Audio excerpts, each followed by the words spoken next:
Ladies and gentlemen, hello and welcome. Coming to you once again, not quite live from One Take Studios, where today's topic is direct variation. Oftentimes we pair this topic with inverse variation, but today we are going to stick to only direct variation. Alright, so what does that look like? Ladies and gentlemen, that's our equation right there. Y equals kx. That is the equation for direct variation. I've seen x and y before. What does the k mean? Alright, so let's take a look at that. Ladies and gentlemen, k specifically is referred to as the constant of variation. What does that mean? Well, it's kind of weird. Constant means to stay the same. Variation means to change. So constant of variation is something that will constantly change, or within a certain problem will always stay the same, but what from one problem to the next it might change. So we want to keep this equation in mind right here. Party zone, woo, party zone, there we go. Y equals kx, that is our equation for direct variation. Alright, so let's look at an example of that. Y equals 2x. If we look at that carefully, it looks very similar. It has the y, k is 2, and x, there we go. That is an example of direct variation. We're going to take a look at the graph of that so we can hopefully learn a couple of things from the graph. I've got a basic xy table set up here. So I've got -1, and so what happens if we put -1 in for x? 2 times -1 is -2. 0, 2 times 0 is 0. 1, well if x is 1, 2 times 1 is 2, and if x happens to be 2, 2 times 2 is 4. So just plugging into our equation with our x's, find our y's. -1, -2, that's going to be a point right there, 1 to the left and 2 down, 0, 0, that is our origin. 1, 2, that's 1 to the right and 2 up, and then 2, 4 is 2 to the right and 4 up. Hey, you know what I think? I think that looks like a line. And you know what? That's because it's a line. Imagine that. Alright, so what have we just learned? We have learned that with a constant of variation, direct variation is something that is linear. Alright, it is absolutely linear. And if we look at this, this constant of variation is actually the slope, or sometimes referred to as the rate of our particular relationship here. So if we look at this, up 2 over 1, up 2 over 1. We are constantly changing by the same amount. And if we think rise over run, 2 over 1, 2 over 1, there we go. That is our slope. So this absolutely 100% ties into everything linear that we've been doing. But there's a little bit extra kick on this thing. We also have to keep in mind that this line goes through the origin. And because this has nothing else added to it or subtracted from it, that's going to be true for all direct variation relationships. They are all linear, but they always go through the origin. So if you have a line that passes through someplace else, it's a lovely line. It just does not represent a direct variation relationship. Okay? Alright, so let's kind of take a look at what that could look like in a few different forms. And starting with, there we go. Dun dun dun dun, is it direct variation? This seems like an exciting prospect right here. Is it direct variation? I brought my light show. Dun dun dun dun. Is it direct variation? We're going to find out. Hopefully nobody has seizures. There we go. Okay, so the first 2 rounds of our game of Is it direct variation? We are going to use what we just learned, and we're going to look at these 2 equations right here. So first equation up is y equals 1/3 x. Is it direct variation? Okay, that's not a very hard question, because if I look at this, there's a y, there's the x, and k must be 1/3. So yes, that one is pretty clear that it is direct variation. I'm just going to go ahead and say yes, and I'm not going to even worry about a debate on that one. This one, however, I don't know. Is it direct variation? Round 2. It's got a y. It has a 2x, like a kx, but this has got an equal sign and this doesn't, and there's a 0, and whatever shall we do? I mean, this is definitely linear, but it almost looks like it's more of a standard form thing than a direct variation thing. But we can be a little bit flexible, right? Let's see if we can be a little bit flexible. This has the y by itself. Let's get the y by itself. That's a plus 2x. Let's do a minus 2x to undo that. But whatever I do to one side, I have to do to the other side. Going, gone. There's my y by itself. The plus 2x has now been canceled by the minus 2x. I have an equal sign. And what is 0 minus 2x? Well, 0 minus 2x is just going to be a -2x. Ladies and gentlemen, check it out. I've got my y. I've got my equal sign. I've got k is -2. And there's my x. Now it looks like this one. So just because it didn't look like it originally, when I rearrange it, I found out that yes, indeed, this is also, dun dun dun, direct variation. All right, so we have successfully made it through rounds 1 and 2. Rounds 1 and 2. Dun, dun, dun, dun. There's my light show again. All right, rounds 3 and 4 of Is It Direct Variation? Okay, so we got 2 more here. What about this one? 4x equals 7y. Again, I'm looking at this. I'm going to go with no. I think the answer is no. This does not look like this one. What do you think? Well, let's see. What if I was flexible like I was last time? What if I tried to get the y by itself? Because this is the y by itself. So that's a 7 times the y. How do I undo multiplication with division? So let's say I divide this side by 7 and divide this side by 7. My 7's would go away. I've got the y by itself. What's on the other side? Well, 4 divided by 7 is 4/7 x. Hey, I think we did it. There's the y, okay, equals, and k is just going to be 4/7. There's my x. Ladies and gentlemen, again, even though it wasn't originally in that format, if I just do some rearranging a little bit, I can show us that yes, indeed, this is also direct variation. Does this mean that all of these equations, all 4 of them, are going to be direct variation?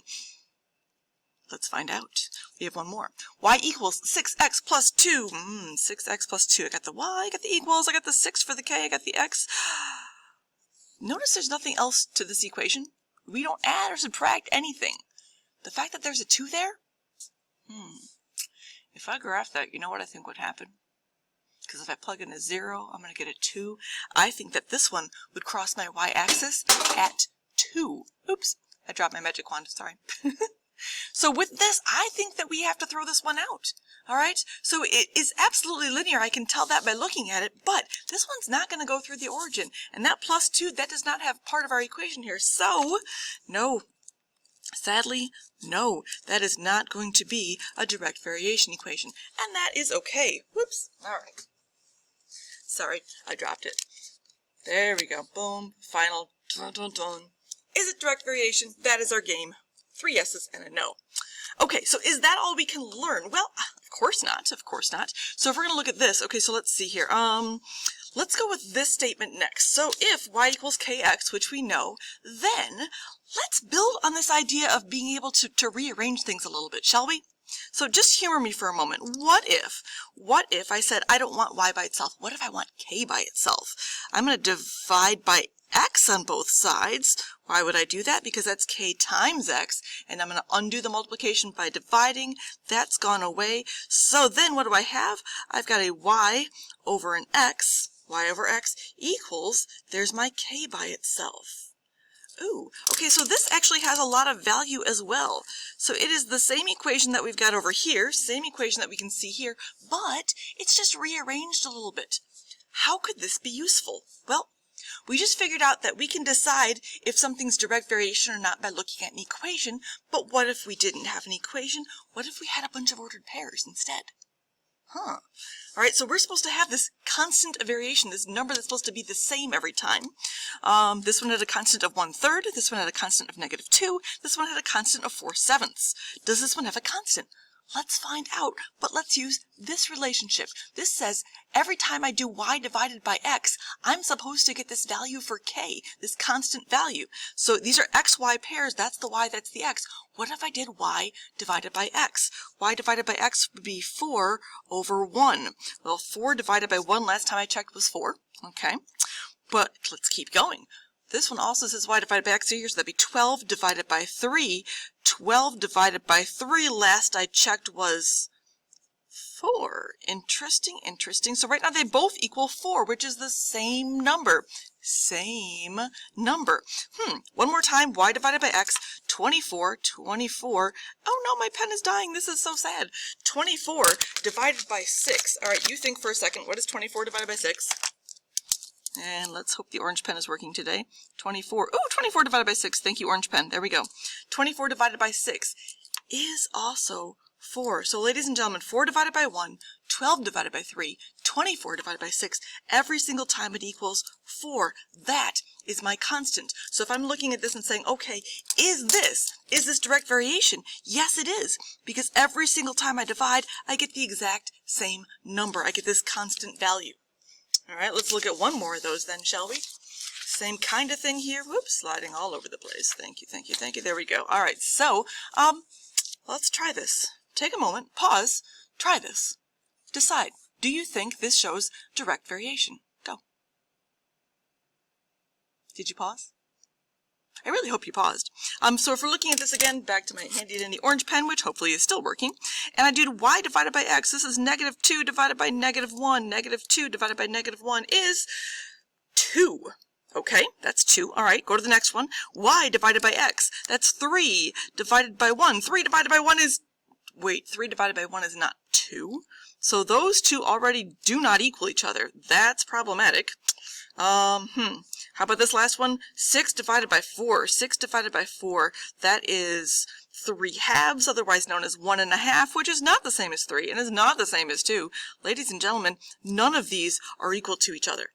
Consequently, because there is no k, there is no constant value, we have to say that no, this is not a direct variation relationship. All right, so we can look at equations to figure it out. We can look at ordered pairs to figure it out. Let's look at 2 more examples, shall we? And these are of a different sort. This is showing us how we might use some of this information. And I'm going to show you one example without context and one example in context. Of course, I like the one that's in context better, but this will give us a nice jumping off point, okay? All right, so check this out. Look at the language. The value of y varies directly with x. So we can see already we are mentioning this direct variation relationship. And y equals 4 when x equals 8. Ladies and gentlemen, English is about to be our friend today. This word when is linking y equals 4 with x equals 8. That means that those two things go hand in hand. How is this useful to us? Well, look at our equation. We have an x and a y, and we usually have some sort of value for k. Well, what did they not mention anywhere? There's no constant, there's no k anywhere, but they gave me an x and a y, which means that I can actually use this. So y equals 4, using my equation, y equals 4. K we don't know, so equals k, and then x is 8 times 8.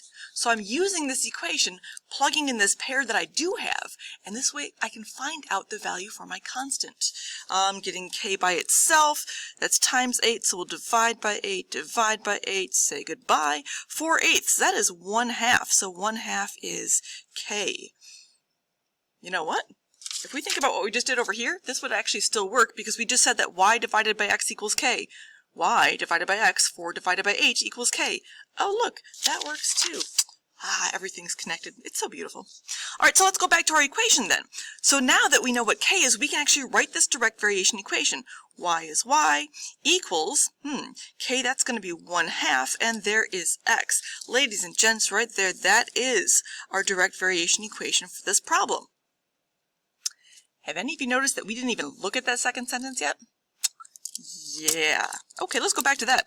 I see the word when again, and I'm linking together a, find y, I don't know why, I don't know why, with a 5 for x. So the first relationship, I got 2 numbers. That helps me get k, that gets my constant value. Once I have this, now I go back to this guy and say, all right, I don't know why, okay, y is unknown, equals, I do know what k is right now. K is 1/2 in this problem, and k is 1/2 for this entire problem. It will not change, and x now equals 5. So 1/2 times 5. Half of 5. Y equals half of 5 is 2.5. I'm going to write 2.5. If you want to write 5 halves, you can do that too. But ladies and gentlemen, this is essentially a 2-part problem.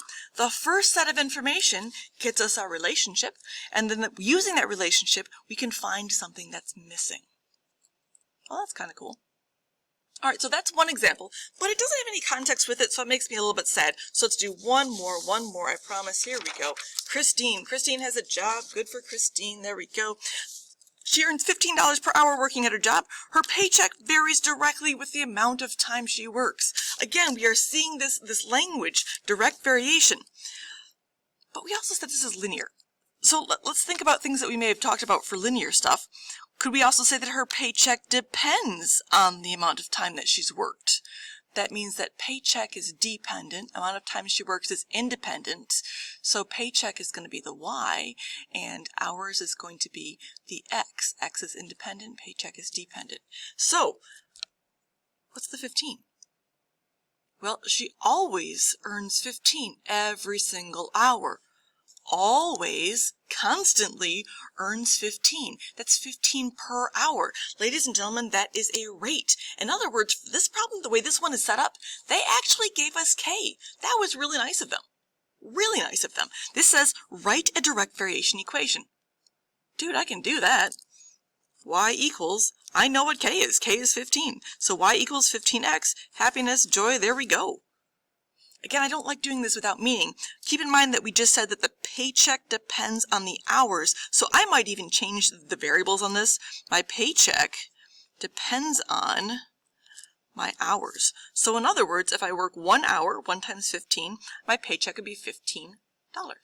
If I work 10 hours, 10 times 15, my paycheck would be $150. So honestly, I would take either one of these depending on who you're working with. Somebody may have a preference, but I do like things that have a little bit of extra meaning, but both of these are direct variation equations. All right, so we know, dun dun dun, what direct variation is. Yay us. We know how to recognize it from an equation. We know how to recognize it from ordered pairs, and we have started working with how we can apply this. All right, so keep practicing, keep working with it. You're going to be great. Enjoy.